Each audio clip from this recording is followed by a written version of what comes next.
Terri, good to see you as Good to see you always. too. Longtime friend and advisor and supporter and Oh, it's true. brainiac. So let's jump in and talk about it. You are a first-time author, but I feel like this book is going to blow people away when they start reading the first page, because it certainly did me. You've taught people to write and write and write and write, and I feel like that's what you did with this book, and you've written something that people certainly need to hear. Thank you. I think, yes, I mean, writing is a tool for thinking, the way I think about it. Mhm. And we write our way into understanding really who we are and what we believe. And that this book is evidence of that. Because I wouldn't have written it if someone didn't say, we need better advice than this. Can you write it? And the answer was, it turns out it could. Okay, so when you look at the title, you go, wait, isn't it supposed to be follow your passion? Because that's what we always hear. And you're like, Yes. no, it's No. supposed to be unfollow your passion. Why is that? Well, people do say, are you telling people they shouldn't follow their passion? If you have a singular passion and something you love to do and you can make a living doing it, who's going to stop you from that? The Right. problem is that's a very small percentage of the population. Hmm. Meanwhile, there's all these other people like me, like a lot of people, who worry when they hear that advice. They think, oh, well, which advice was I supposed to follow? What passion was I supposed to follow? And maybe I don't have one, or I have too many. And they think something's wrong with them. And that's the backlash of a lot of self-help advice. It's not that you shouldn't follow it, but you shouldn't feel weird or bad that you don't have the one that you're following. Well, I know, because we hear so often, like, I'm stuck, I'm stuck, I'm stuck, I'm stuck. You're stuck because you know what? You're trying to do something that doesn't work. It doesn't make sense. You're trying to conform to everybody else, and I think that that's the important part of this book. So, where did you come up with that? I mean, I know you did a TED talk that really blew people out of the water, and it talked about passion, and it made people stop and really think and be brutally honest with themselves about the fact that we don't all just have one passion. It'd be lovely, but it just doesn't work like that. The way I look at it, and I'll tell you, it did stem from that TED Talk in 2015. Stop searching for your passion, because I said the advice is not there's anything wrong with the advice, except it's unhelpful, and as I said, makes us feel like something's wrong with us. I've always loved writing, but it didn't mean I knew what to do, right?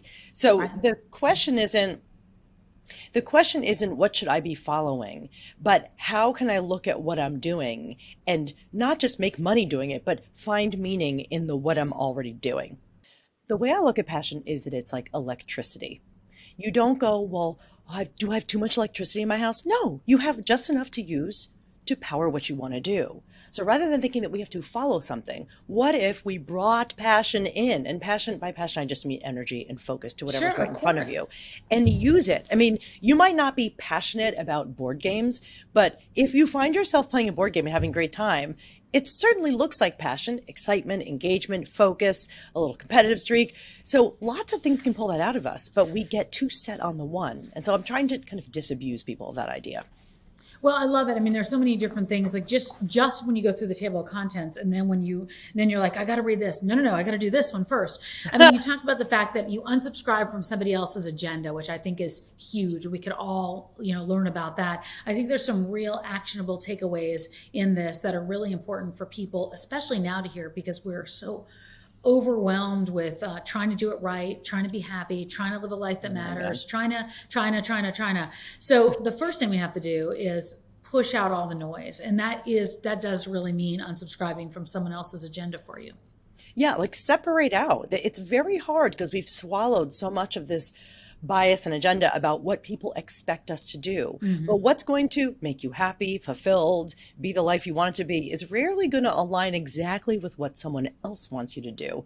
And being able to separate what do I want from what do other people want from me is something that a lot of people, mostly women, never ask Yeah. because they have been led to believe that their job was to please other people, was to help someone else meet their goals rather than meet their own.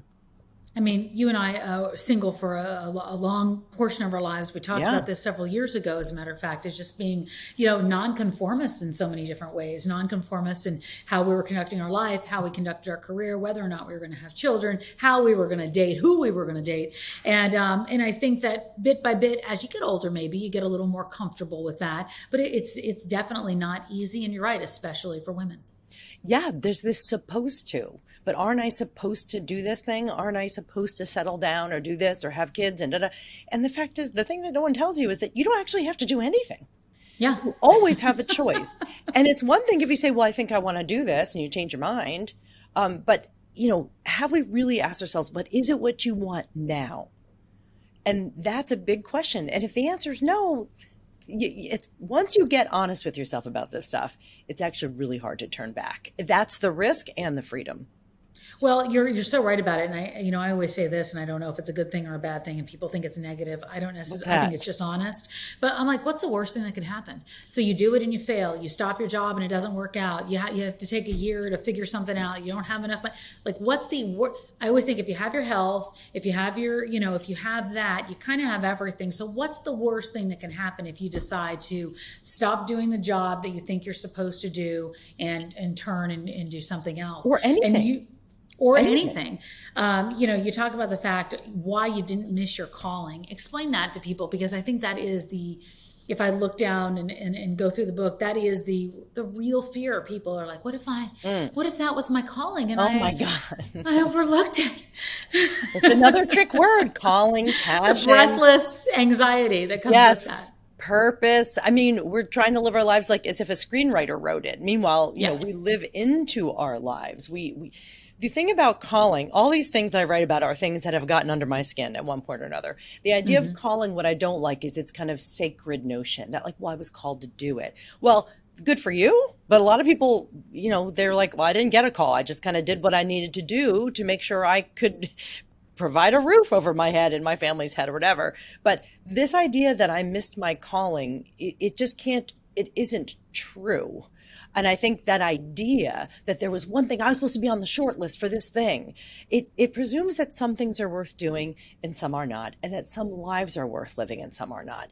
And that's not true either. But it takes some serious balls to be able to say, I don't know. Sometimes we're called, what is call? Feeling drawn to, feeling curious by, or curious about. That's okay. Who said you're supposed to figure it out at 35 or 45 or even 55? This idea that you just said that we're supposed to stick the landing. What's the worst thing that could happen? You stumble, you learn something. You don't really learn from doing things right. You learn from doing them wrong. But if we're so afraid 100%. to mess up or to try something, what you can promise is you'll be very safe and you'll never know how much you could learn. When did you learn that about yourself? Because you've done different careers, you've had different jobs, you've helped different people. Please, I'm since I was a kid, nervous kid, straight A student, completely inside the patriarchy, wanted to do Catholic, do everything right. I have to do it right, make sure people love me for it, the whole thing. I was never a rebel. I'm still not a rebel. I just realized, who am I doing anything for? Like, who is this life for? And if you don't like some of what you're doing and can't find ways to engage in ways that keep you feeling lit up, then my God, what is the point of it? And so what, you mess up? So what, you have a bad year? I think we all had a pretty bad year. Like, I'm pretty sure we could all admit this was not like maybe at our best in the past year and a half. And nothing we planned for. And nothing we planned for. Like, best laid plans. Like anything that we thought was so important. That was the interesting part, I think, really, of this last 18 months, almost 2 years now, which is so hard to believe, is that nothing was important. At the end of that, nothing was really important except health, trying to get through it, make sure people were safe, our loved ones. Our priorities just shifted totally on their head. For me, as somebody who's like tries to be so planned, I realized like, none of that really means anything at the end of the day. And I think that it was very freeing for me anyway. I felt really good about the have to's. Yeah, you get real picky. What I would love is for people to get pickier about where they're putting their time and attention. Are there some obligations that we all have, commitments, things we can't break, people we can't let down? Of course. I'm not saying, flip everyone the bird and run off into the sunset. Most of us are not going to do that. But are you being honest about what you really want and what you say you want? And there is a part of the book where I basically kick the bucket list over and say all these things, not that you shouldn't have a bucket list. You want to see the pyramids, you want to see whatever, you want to travel, that's great. But the idea that there are certain activities or things we could do that would, boom, instant meaning, make us this adult or make us this better person are not necessarily true. And so one fun thing is to go and look at the list of things you said you always wanted to do. Do they still hold? And sometimes they don't, but we like the idea of having them on the list because someday we're going to do that. Do you really, how important is it for you to learn Spanish? Like you said, you were going to learn it. If you're not learning it, maybe that's not the thing. You know, maybe you'll go to Japan, maybe you won't, but like, where are you really putting the attention now? And if you're not using the time and attention to get where you actually want to go, what is the point of it really? Yep. It's funny. What I learned from my divorce was, it's not going to be like this 365 days from now. And I've always held that in 1 year. A year seems like a long time, I guess. But truthfully, if you go back and think of a year ago of where you were, even 6 months at this point, because things are moving so fast, nothing is ever the same. It's not ever what you wanted. You can go back and look at your scratch piece of paper that you wrote something on, and it just wasn't quite as important. You say at the very end, and this, or maybe it's in the middle of the book, you talk about boredom being detox. And I love that because I'm a list person, right? So I want to make a list and stick to it and know what I have going on. And I've realized the only time that I really have to be free with my thoughts is when I'm bored, or I'm in the shower, or I'm walking, or I'm doing things that I think I should have been filling my time up doing more important things. Talked a little bit about the boredom and how crucial that is. That surprised me because I didn't set out to talk about boredom at all. And when I realized, well, what happens if you do everything? Like the whole book takes you through the arc of, well, how can you start to really think through what makes the life that will matter to you? At some point, even if you do everything the way you think you want to, what happens? Things end, people disappoint you. There's long periods of boredom. Life on the planet is rife with boredom. I don't care how busy we are. And this guy who wrote a book on boredom, who I'd never heard of, Mark Hawkins, I quoted him considerably in the book because he made it so clear. He said, if you're busy, you don't even realize how bored you are. He said, we have trained ourselves into thinking we just keep ourselves occupied and that'll do it. He said, but boredom's really important because what happens when you're bored? When you're bored, things cease to mean anything. You're not excited by anything. Everything's boring. It has been leached of meaning. The reason that's important is because if you can be bored for just a little bit of time, allow yourself to be bored, if everything loses meaning, it's like a detox. So, when you take everything out of the diet and you slowly add things back in, if you look at everything, everything's boring, everything's painted with a shade of gray. Okay, well then what does actually matter to you? Because what it does is cleanses you of all these ideas of what other people say is important. You should, or you're bored, you should read this book or you should do this exercise. Well, I don't know if I want to. Some of those periods of letting your brain lay fallow. When I thought about it, I was like, what if I just sit here on the couch and do nothing for 10 minutes? Can I handle it? It's not natural feeling, but it does. And 10 minutes becomes a very long time. Oh my goodness. Longer than on the treadmill. And that's long. That's long. But yes, I think it's really important. Once in a while, I will make sure that I'm like, okay, I'm bored. What if I just lay here? It's the only time that those thoughts will emerge and other things will percolate. If we do not give ourselves time to be a little bored, we may never know quite what we're capable of. I just love it. I'm so proud of you for writing this book. You and I have talked a long time about a lot of, I think, really deep things and thoughts and fears and and boldness or whatever it is. And you really did it. The first time I met you said, I'm writing a book. And this wasn't even the book that you were setting out to write, which is, goes to your point of the book, which is just so great. But it evolved in the right way. Go back to your TED Talk real fast, because I do want to bring that up, and I do want to push people toward that as well as buying the book. But that TED Talk, where did that come from in you initially? Because you didn't set out to have a viral TED Talk. Nope. No one sets out. And I didn't even know. I had a few ideas that came up that there was an opening at this TED event in Kansas City, and someone whom I barely knew was like, hey, you should do this. You should apply for this spot. And so I applied for the spot, and I got on a call with the director. I mean, they were in a pinch. The event was in a month, and they had some journalists who had to back out. And he said, well, do you have a TED Talk in you? And I said, I don't know. Maybe I have a couple. I don't know. Let's talk through some ideas. He goes, well, what ideas are you into? And I was like, you know what? I've always hated a few things. I don't like the idea of fate, whether we believe it or not. The idea of fate always bugged me. I go, and this idea of passion is a problem, because following your passion is a dumb idea. And he goes, why? And I was like, I don't know, but I hate it. Let's figure out why. So we kept talking about it. And he goes, why don't you write up an outline and let's talk tomorrow? And we talked every day for like 5 days.